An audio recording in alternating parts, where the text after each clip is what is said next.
Well, where do we rank on the global stage in terms of digital economy? We got off to a very fast start.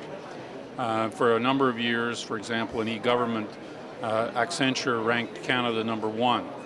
I think that we have had a tendency to rest a little bit on our laurels, and I think that we're going to need to really very carefully examine where the technology is going and renew our focus on giving Canadians access to the technology if we're going to stay in world-leading ranks, because the rest of the world isn't standing still. We need to really be moving ahead.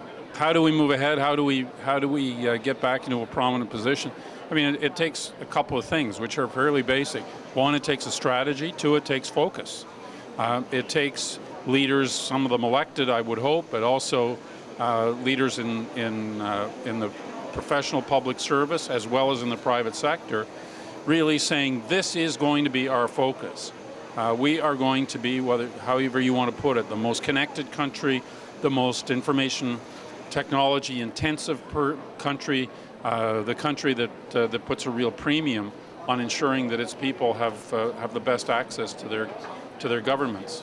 Most remember that not very long ago, you had to, if you wanted to deal with your government, you had to try to find the phone number, and then you had to hope that it was the right person and that they spoke your language, and it could take a day just to figure out where to go. Now we have much readier access at all levels of government to information services, and I think Canadians like that. I think they like the fact that they can file their income taxes online. I think they like the fact that they can go to the city webpage and find out what day their garbage collection is going to be. Or in Toronto, whether there's going to be garbage collection, I guess. Where would I hope Canada should be in 10 years is the way I would put it. First of all, universal access to high-speed internet. The fact that, within 100 kilometers of Toronto, you can find places where people are still on a dial-up modem.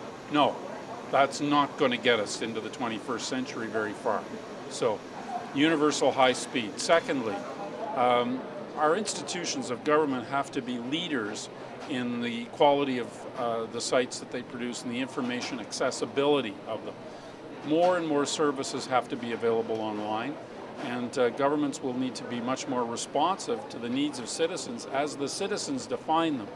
We've always been in the habit, I think, of saying the government will define what the needs are and meet them according to its standards.